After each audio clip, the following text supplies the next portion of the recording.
Hi, everyone. Today we're going to be talking about characterizations, what they are and how we use them. But before we get into it, in case this is the first lecture you have from me and you likely haven't seen me in your life before, I'm Philip. I come from Slovenia. I study in the United Kingdom on the University of Cambridge, studying politics and international relations.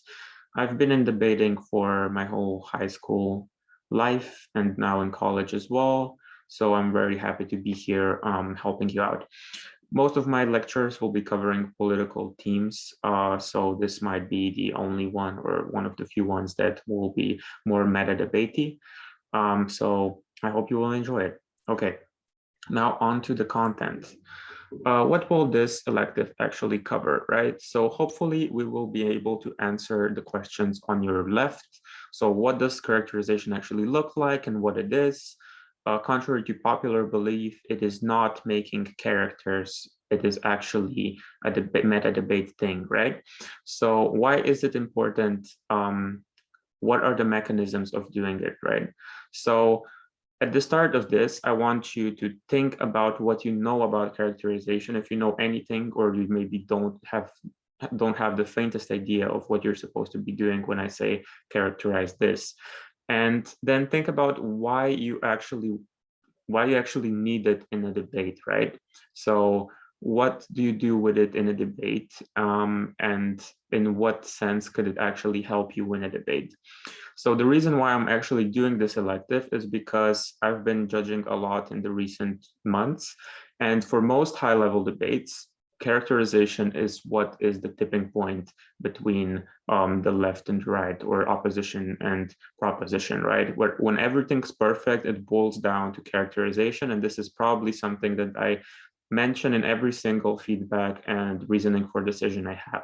So just keep track of you have the fact that you have to characterize, and especially if I'm judging you, take note that characterizations are something I'm going to be looking at, right? Okay, so the material we're covering is what are characterizations, what do we do with characterizations, why do we do them, how do we do them, how not to do them, and lastly, I'm going to give you a drill for you to try it out.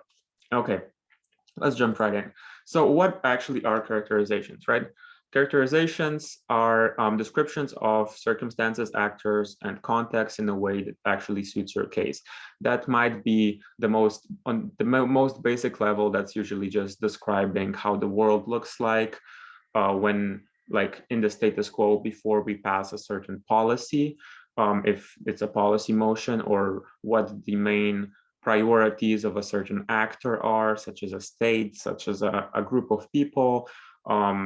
If a movement, if we're talking about a movement, if it's cohesive or not, let's say feminism, does it have different strands of feminism or not?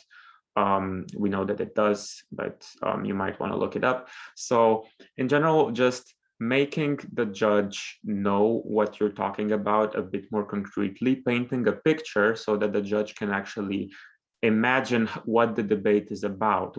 This is nothing to do with argumentation, nothing to do with you proving anything. This is simply the setting in which the debate actually has to take place, right? So it's kind of the land card that builds up your surroundings and influences the debate in a certain way.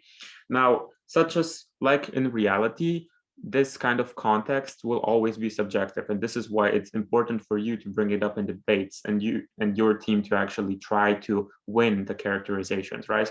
Because even though we might agree that some things are like, even if you ask a conservative and a liberal about what the main problems in a society are currently, they're going to have different opinions, right? So this is why you have to take note that the opposition team, or proposition, like whatever the opposing team from you is, they're probably going to have a different opinion of what the context is. And this is why it's important for you to actually bring it up and engage on a debate on this level as well. Okay, so what are characterizations used for? It's firstly, as I already talked about, it's providing a clear context for the debate. What is the general context, environment, timeline in which debate is taking place on, right? Secondly, it's to establish sometimes in some debates opportunity cost or mutual exclusivity with alternatives, right? So if you characterize the policy, like if you characterize the political climate in a country as very anti-feminist, if we're talking about, I don't know, countries that are more autocratic, that are more traditional, they're less likely, sorry, to pass certain laws that advocate for women's rights. So in this context, it is very likely that you can bring out the example of mutual exclusivity of two or of a high opportunity cost for a certain policy that we're trying to pass. So let's say the debate is about affirmative action or like quotas for females on boards, right? In such a country that's already not very pro female empowerment, it's very unlikely that any kind of alternative policy would also be passed if this is passed. So you have to keep in mind that in some debates, when proposition is trying to propose something, opposition is trying to say, well, we would rather do some other things because those are more important. And then proposition will try to say, well, we can do those too. And that this mechanism of opportunity cost is important here, right? Because opposition can then say no, because if you do the main thing that you're trying to do, what the motion forces you to try to implement, at that point, you will lose the political power to pass any other kind of similar policy that also empowers women, which means essentially that we are the only side of the debate which can advocate for alternative policies for female empowerment. So, and this is like a level of negation that you cannot do without characterizing the political climate of a country in which you're talking about. Okay, lastly, it's used for backing up argumentation and refuting arguments. Like I already mentioned, so it helps you build relevance to your arguments, right? It helps you it helps you link the argument that you're making to the motion. I actually say, and the problem that you are trying to solve with the argument that you're trying to make, right? So let's say you are trying to, once again, this example of implementing quotas for females on boards. If you are characterizing the problem, the actual climate in the country, as in females do not have enough economic empowerment, so they are seen as subjected to men, and that just perpetuates stereotypes. In that case, it is a very relevant, like you make this argument very relevant, right? You make quotas very relevant for the problem that you are trying to solve. If the problem for women is characterized by the opposing side, that's something that is not like about economic empowerment, then you're going to have a hard time talking about why quotas are actually important or not, and why quotas will actually end up being relevant. Another thing, the smaller thing, is obviously about plausibility, right? So in certain contexts, it's really implausible that, let's say the backlash, that there would be like a large backlash towards your policies, right? So if you characterize passing pro-LGBT laws in California, and you characterize California as very friendly to LGBTQ community, then you are likely to already like preemptively respond to the opposition argument that people will be mad about it, right? So the plausibility of their backlash argument is kind of falls down there. So these are some of the uses of what you can use characterizations for. Why would you actually want to use them, right? As I already said, high-level debates are often won simply on characterizations. Why is that? Because in most debates, once you've been debating for a really long time, like a few years, that's a really long time now, you always get the same kind of arguments to the same kind of debates. You get like free speech whenever you're censoring stuff. You get I don't know, freedom of choice a lot. You get the same kind of principles on the same kind of arguments. You get consent on like ecological kind of motions, things like that. So because the argument lines will always be kind of predictable, what makes debates special and different debates unique is the context in which they take place. And this is something that you can influence through characterizations. And this is how you can kind of overpower or empower certain kinds of arguments, the ones that you're making, with certain other kinds of arguments, the ones that the opposition is making, right?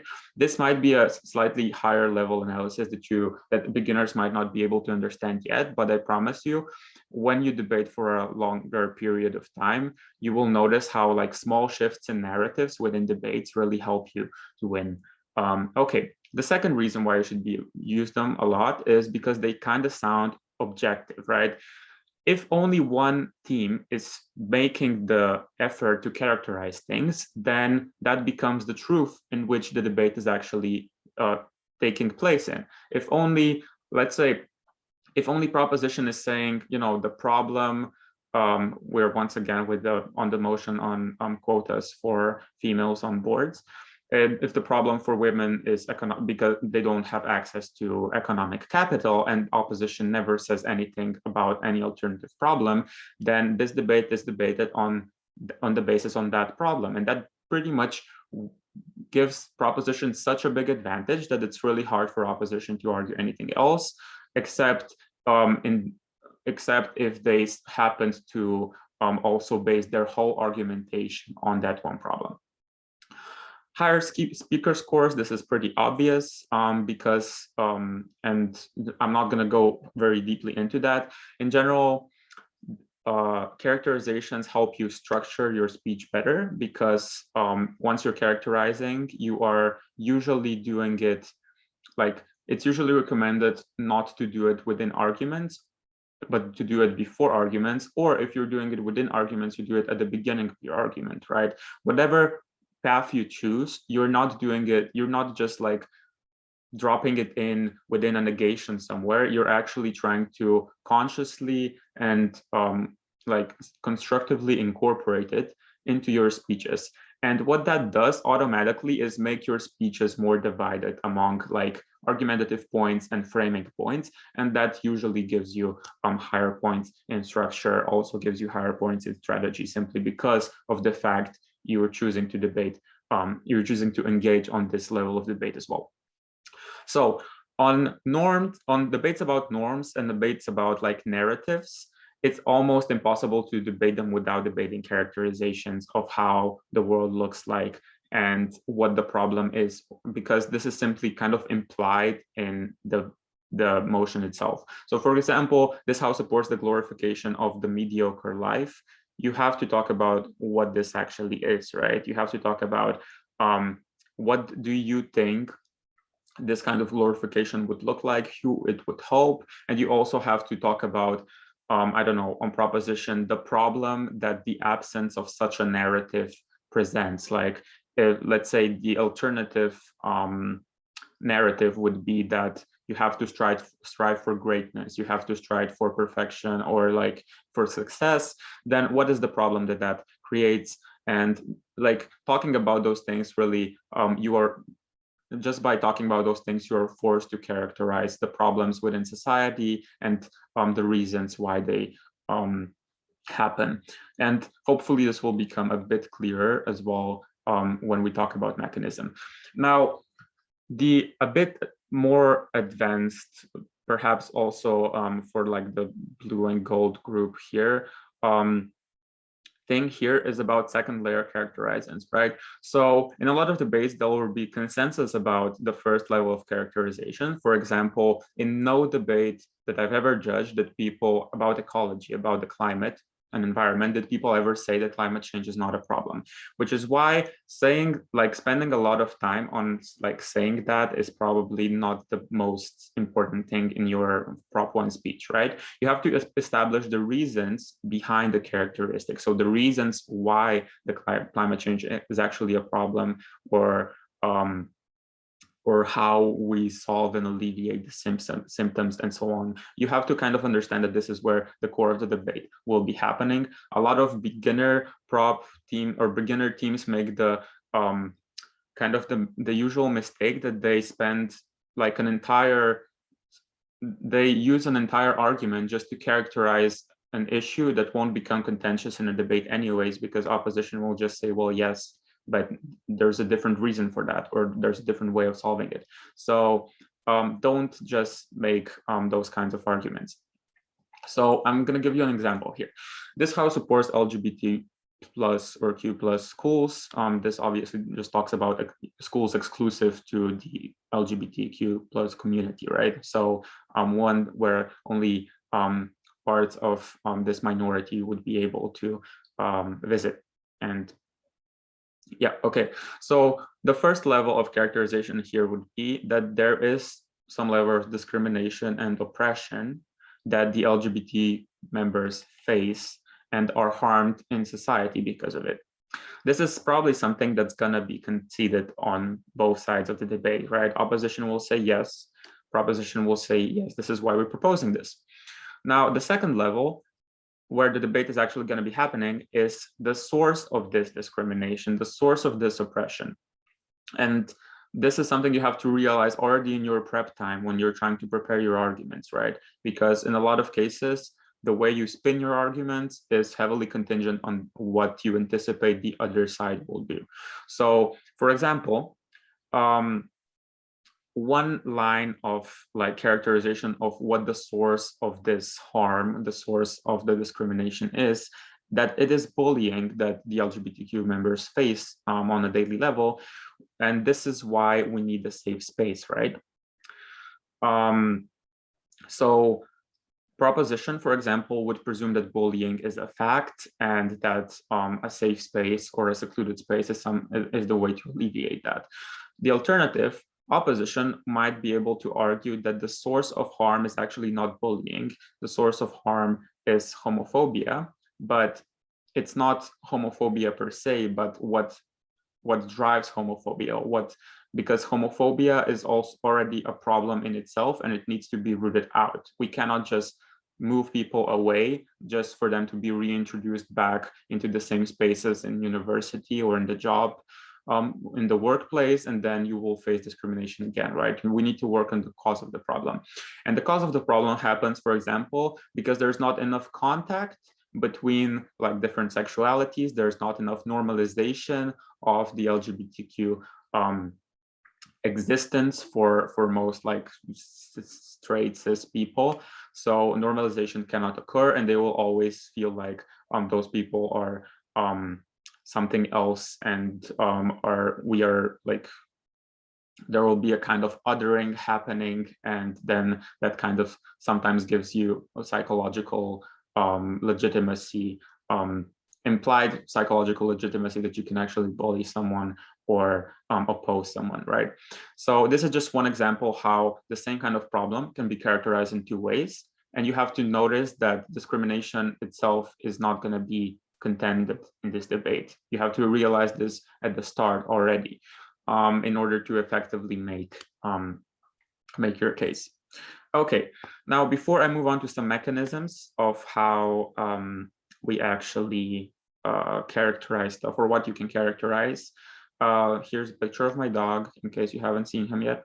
And you are encouraged to take a break, get some water, and pet your pet if you have them, or an imaginary pet if you don't. And okay, I assume you have paused it, took your break, and now are back here. If not, that's on you, and that's not good. Okay, so the first kind of set of attributes you can characterize and are most like frequent are probably talking about capacity and power of actors. So there's a lot of different ones. I just listed some that you can use. So for example, financial power. If you are talking about sanctioning a certain country, for example, the US should, I don't know, or the European Union should sanction Myanmar for its coup, or Russia for the time it annexed Crimea, and so on. You should usually talk about like the characteristic, not in a non-argumentative way, just in the way of describing the country, how economically independent or are they even, or how economically dependent on their trading partners they are. So if you characterize Myanmar as a country that is heavily dependent on the West, because it, I don't know, exports a lot to them, I'm just making assumptions, they usually aren't. So in that case, sanctions would hurt them a lot, and in that case, you can make an argument that it is likely that they will change their behavior because they will lose some level of revenue. However, if you characterize Myanmar as someone that there's a state actor that is very, very financially independent, or that it has alternatives of exports, for example, it can export to China, then sanctions from the European Union usually won't work, right? Notice how this is not, once again, not on the level of arguing about arguments, it's arguing about facts. So this is why, this is also one of the examples why being well-read and well-prepared, especially in IR rounds, helps you a lot, and which is why I encourage you to also join my IR electives if they will happen. Okay, so the second kind of power or capacity is political power or political capital. I already talked about this a bit. So how many laws that support a certain group are we likely to pass within different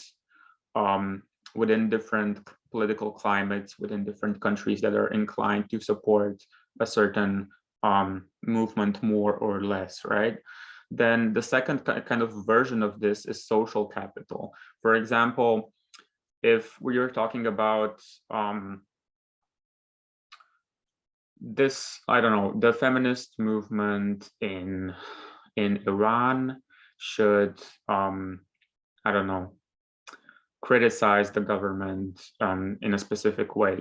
You should not just be talking about whether or not they can, but whether or not they actually have any political power when it comes to that context. So how likely is it that the government in Iran or any other actors that can influence the government in Iran are actually able to be swayed by the feminist movement in Iran doing anything? And this is analyzed by analyzing the political capital of this movement, or the social capital of this movement. How many people are they likely to influence, and so on. Okay, lastly, military capacity. This is mostly relevant for IR debates. So an example of this would be the recent debate that I've been judging on India-China conflict. So the context is China gave India a peace deal while they are in conflict, and then you're asking whether or not India should, like the motion is that India should accept it, the opposition is that it shouldn't, and it should keep fighting. So it's really relevant for you to kind of have an estimate, or for you to characterize what the military aggregate is, whether or not any country is able to overpower any other country, or call on allies, and how powerful those allies are. Are the allies of India able to coerce China or not, and so on. So for this reason, capacity and power are kind of really base sources of characterizations. The second one would probably be incentives, right? So what do actors really care about? And I gave you in three different see if you can guess what these kinds of what these color-coded words are for. On the very left, we have usually individual incentives that we're talking about.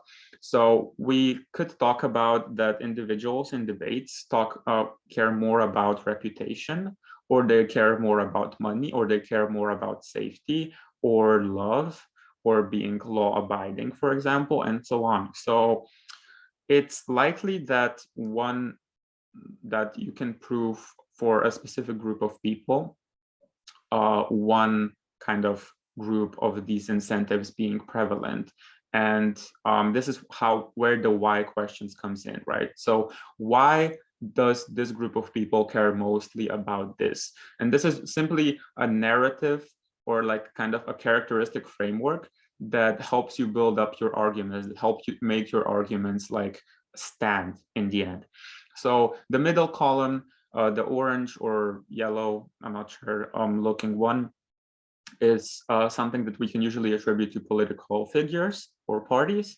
So do they care about passing legislation more? Do they care about their moral integrity and standing? So do they care about actually representing the thing that they were voted in for and to represent? Or do they simply care about re-election? And so how does this interact within debates? It shows you what they are likely to do when faced with certain policies, when faced with certain circumstances, right?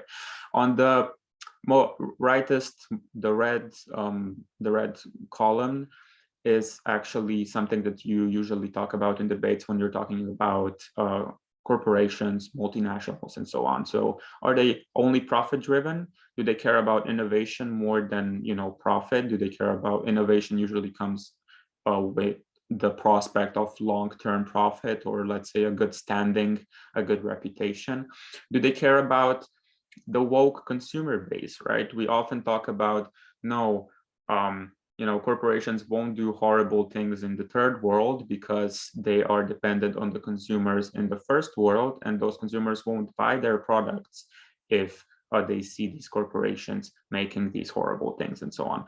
So you're really kind of painting the picture of what their priorities are of these different actors. And also, but you have to note that the main of the debate then shifts into why these priorities are the main thing, right? So you should always be prepared to also defend the second layer of your characterization, which is the reasoning for the incentive as well.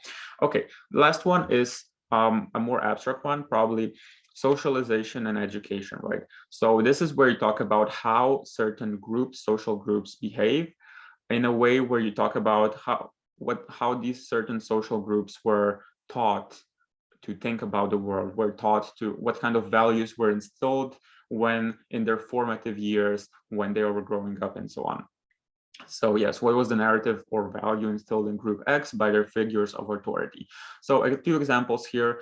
If you were debating about, I don't know, the debate that mostly centers around the boomer generation, who are people who grew up during the Cold War, you are likely to be talking about a harsh demonization of capitalism and aversion to America from anyone that is within like the Soviet bloc, and then a harsh demonization of communism and aversion to like the Soviets or now Russia from anyone that was in the Western bloc, so like the US and its allies.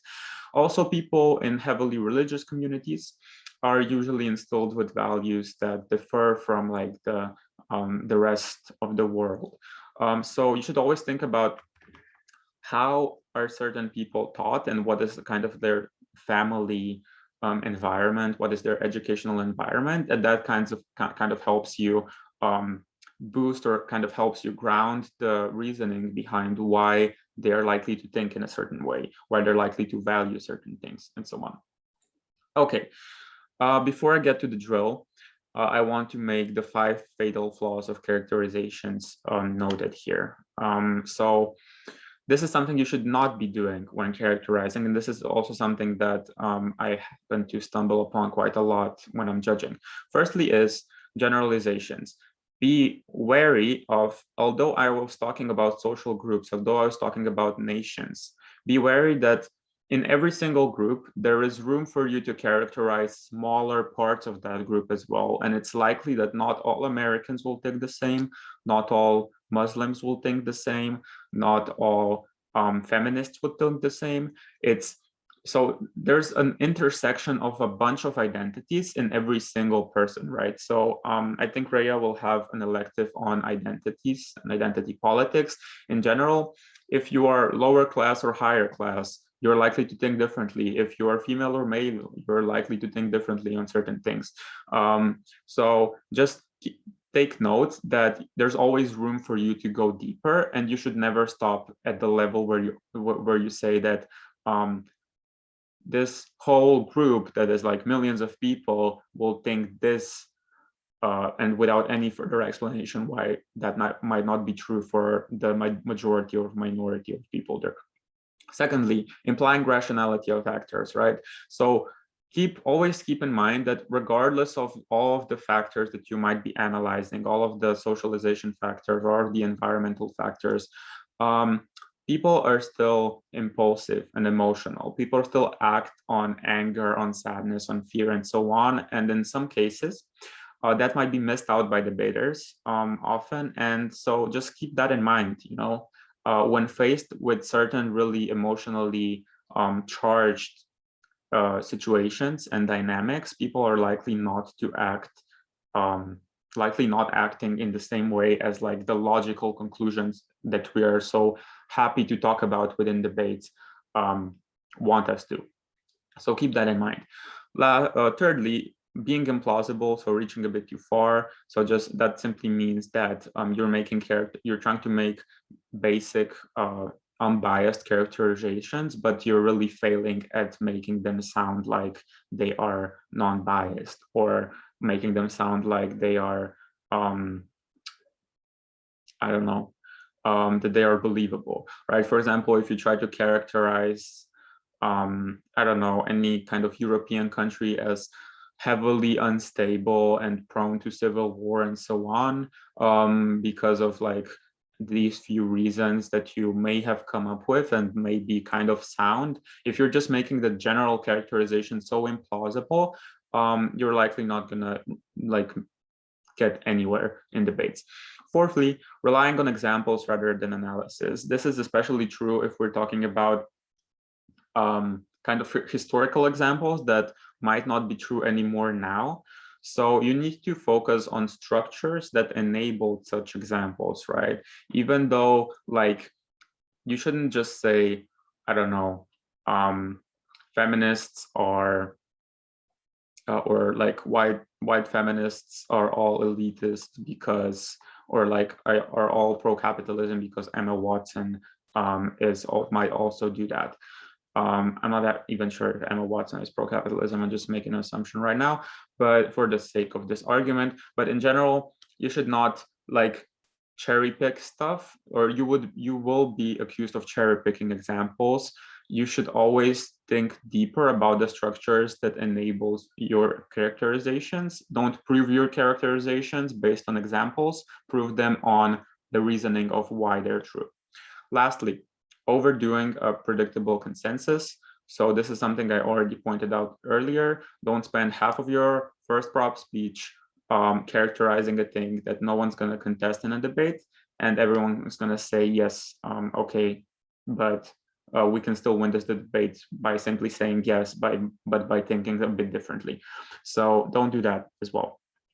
Okay, now for the drill and for the conclusion of this lecture, I have two different motions for the two groups. So Silver and Gold has this House regrets Facebook banning Trump on its platform. Blue and Red has this House opposes gender-specific advertising. You're supposed to do two things. Firstly, you're supposed to characterize the problem. So pretend like your proposition. You're supposed to characterize what the problem is in this debate and what the source of the problem is in this debate, right? So you're making the two-layered